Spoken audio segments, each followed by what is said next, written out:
我相信每個男人咧都有一個夢想嘅，係咩咧？就係可以揸越野車咧去環遊呢個世界啊！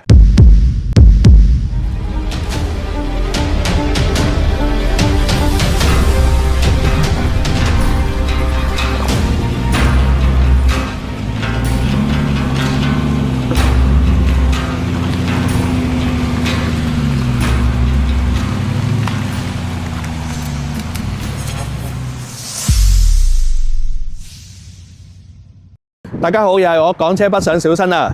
其實我一直咧都好中意咧揸越野車嘅，咁亦都好想試下玩 off-road 嘅感覺。今日咧我哋咧就約咗一部車咧係特別啲，因為咧我哋今日咧冇約到一個新能源車，但係我哋約咗一部咧硬派嘅越野車咧嚟到介紹俾大家嘅。佢就係捷途旅行者啊！捷途咧其實咧係奇瑞咧下低嘅其中一個子品牌嚟嘅。咁奇瑞咧係國產汽車品牌當中咧，佢自己咧係最早咧，算係最早啊，係可以有自己能力去研發呢個發動機嘅。而捷途旅行者呢隻車款咧，另外一樣嘢吸引到我嘅咧，就係咧，其實佢改裝嘅配件有好多嘅。大家可以喺網上面咧自己去 search 下咧，其實可以改到咧你自己好有自己個人風格嘅一部車嚟嘅。所以咧呢架車咧，我覺得可玩性咧係非常之高嘅。其實坦白講咧，呢部車咧都出咗一段時間嘅，不過咧係我咧一開始港車北上嘅時候已經注意到啊，我俾佢嘅外觀吸引咗。其實佢成個外觀咧，我覺得真係好霸氣啦，又靚仔啦。跟住咧，亦都係因為我自己知道，未必我會係一個好似嗰啲硬核越野咁會玩到好犀利嗰啲。但係咧有越野性能，又適合喺市區揸。我覺得呢部車咧就好似好滿足到我啦。捷途旅行者咧呢一部車咧，其實佢唔係一部好大部嘅車嚟嘅。其實我覺得咧佢都幾適合喺我哋市區裏邊揸，或者入停車場啊各方面都好方便。但係你睇佢成個配置咧，其實亦都好適合越野嘅。譬如佢嘅呢啲嘅包圍位啦，已經係一啲嘅膠件啦。跟住亦都係佢全部做晒啲燈啊各樣嘢咧。其實我覺得係成個越野風咧係出晒嚟嘅。而呢架車唔係就係單單得外觀嘅，亦都係咧佢係有四驅啦，亦都係可以咧上斜坡啊、涉水啊各樣嘢都係冇問題嘅。因為其實佢嘅涉水深度咧係可以去到咧70 cm 嘅。所以其實呢部車咧係可以俾你玩到越野，但係又適合你喺市區裏面揸嘅。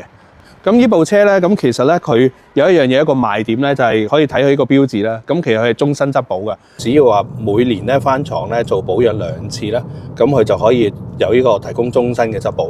每一次嘅保養大概500蚊左右啦。貴唔貴就即係睇下即係大家個諗法啦。而成架車嗰個線條啦，由佢嘅腳踏位啊，我覺得係非常之靚仔。其實佢亦都有啲嘅版本咧，其實係已經係改裝咗嘅。佢一個最高端嘅版本咧，係直情成個車身咧會再加寬啦。車頂咧亦都有個行李箱架。不過淨係睇呢一個車款，呢個係屬於佢嘅次旗艦版。呢部車個配置咧，我覺得已經係好足夠。去到後面咧，車尾咧，其實一般越野車嘅備胎啦，佢呢個係跟翻原車尺寸嘅備胎係擺喺度。佢有啲版本咧，佢會有個書包仔喺度嘅，都幾靚嘅。嗰個咧，佢個備胎咧就會係比原車嗰個備胎咧係細1寸到嘅。但係就慳位啲，亦都係可以應急嗰陣時都可以用到。你需要邊個版本就睇你自己嘅需求啦。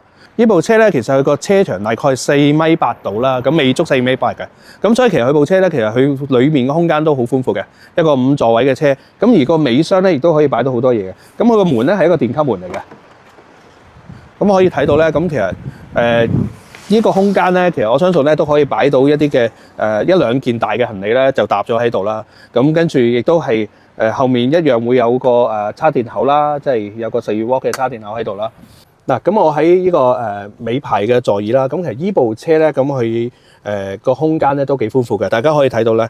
前面嗰個主駕咧，其實我係跟翻自己正常嘅駕駛嗰個距離嚟到調咗噶啦。而呢度咧，其實我都睇到應該起碼我都有2個拳頭位闊。同埋呢架車咧係有2個天窗喺度嘅。個頂咧其實都好大空間喺度啊。其實坐喺後排咧，我覺得都會幾舒服嘅呢隻車。同埋咧，因為係越野車咧，我睇到咧佢好多位俾你掹啊，即係上落嗰陣時有得掹啦，依度有得掹啦。呢度又有得掹啦，因為係越野嘅時候，可能架車咧會喺度要爬坡啊嗰樣嘢啦，會蹬啲咧就可以方便咧乘客可以喺度掹住個扶手。亦都其實依架車咧，其實本身佢已經我哋睇到咧喺尾排咧，佢都已經係有2分頻，即係有高音喇叭，有個中低音喇叭喺度。全車咧依一隻次旗艦版啦，佢就係有8個喇叭喺度嘅，都係 Sony 嘅喇叭。呢部車咧裏邊嘅配置咧，咁其實我覺得都足夠嘅。佢基本佢個做工啊各樣嘢，我覺得佢都做得好靚仔，俾到你嘅。首先我覺得幾得意咧，就或者做得好靚仔，呢個水晶嘅波棍啊，咁我就係控制嗰個即係向前向後啦，咁樣泊車。咁而呢度咧就其實係可以調校咧依架車嘅模式啊。咁佢係有多種模式俾你選擇嘅。依架車咧亦都係有2個嘅測速鎖啦，係俾越野去用嘅。咁其實呢部車咧，咁而家原裝配備嘅咧就其實一個大嘅屏幕啦，跟住主駕前面一個屏幕啦，咁睇嘅嘢都好清晰嘅。咁同埋咧依架車咧，咁佢前面咧都有2個位俾你擺電話嘅。咁但係咧就有啲美中不足啊，佢一邊咧係無線充電嘅。一邊咧就俾你用線去充電嘅，咁我覺得如果兩邊都係無線充電會更加好啲啦。咁啊依個位咧就俾你可能即係蹬下嗰陣時咧就可以係做一個扶手喺度嘅。成架車咧佢又唔係做到好齋好粗獷嘅，其實我覺得佢個粗獷當中佢都有啲細緻位俾你睇到嘅。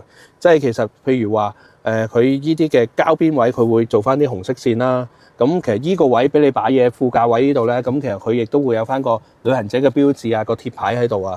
咁同埋呢度揸上手咧，佢唔係硬嘅，即係佢都有少少軟熟喺度嘅。同埋佢嗰個360咧，我覺得佢都做得好靚嘅，即係做得好清晰嘅。同埋頭先同店家傾咧，就係咧，我知道呢個副駕位咧，其實而家亦都係可以加裝一個配件咧，係可以做埋一個娛樂屏喺度嘅，即係變咗咧主駕自己喺度揸車，隔離嗰個咧就可以喺度睇電影，亦都唔會影響到個駕駛者。咁整體嚟講，呢部車咧，我會覺得咧，其實佢唔係一般我哋以前覺得就哇好齋咁嘅越野車。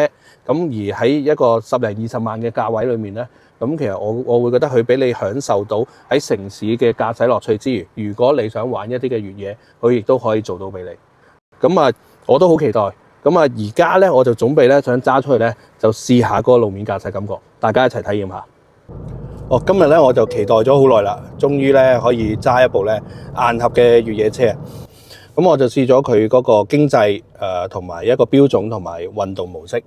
咁睇到嗰個分別都大嘅，即係呢台車咧，其實揸上嚟咧嗰個動力咧，如果你想要足少少咧，係要用翻去運動模式嘅。咁如果係經濟模式咧，咁會比較腍啲啦，即係可能慢啲啦，個起動個反應會慢少少。咁依部車咧，如果頭先一直咁樣揸咧，咁有幾樣嘢嘅。第一，如果你係坐開一啲嘅普通嘅私家車咧，咁可能你會覺得會個避震硬少少。有少少唔係太舒服，但係咧，如果咧你理解到呢部係一部越野車咧，我諗你會容易接受啲嘅。咁頭先試過咧，我哋就去揸一個一個少少嘅斜坡啦。嗰部車咧，即係一旦一落嗰下咧，吸收嗰個衝擊力咧，咁我覺得佢做得幾好，即係可能呢個係越野車佢嗰個本身嘅功力喺度啦。咁我今日揸上呢部旅行者啦，捷途旅行者啦。咁始終係一部越野車啊，我覺得咧，即係佢體位方面咧，其實都好方便。咁我知道咧，呢隻車咧，佢個頂配版咧喺個主駕嗰度咧，佢有埋呢個按摩嘅功能嘅。咁所以其實就話，如果揸越野車嚟講咧，我覺得就即係可以令到你可以好舒服咁樣去玩呢個越野啊。不過有一樣嘢都要同大家分享下嘅，就揸呢部車咧，佢嗰個剎車咧係比較慢少少。我諗佢可能係想調試得比較舒服啲。同埋呢部車咧，其實揸上嚟都好靜喎。咁頭先睇翻咧，原來佢已經係雙層玻璃嚟嘅，所以其實架車咧，其實都個隔音咧處理得幾好。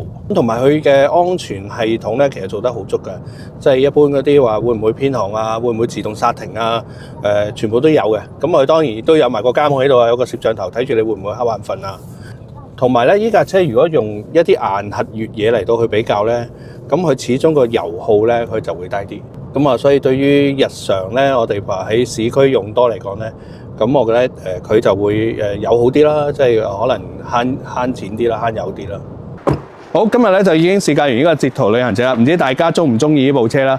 咁頭先同店家傾咧，咁原來好多香港、澳門嘅朋友咧都有一個錯誤理解嘅，以為咧喺大陸買車係需要存款去俾嘅，但係其實原來已經唔係啦，只要我哋有入息證明、有香港身份證、回鄉證，一樣咧可以咧係做供款嘅。咁如果用一部20萬嘅車嚟計咧，可能係俾2至3萬蚊嘅首期，跟住之後每個月咧大概供4000蚊左右，就已經可以擁有一部好靚嘅車㗎啦。嗱，大家記得關注我係港車北上嘅小新。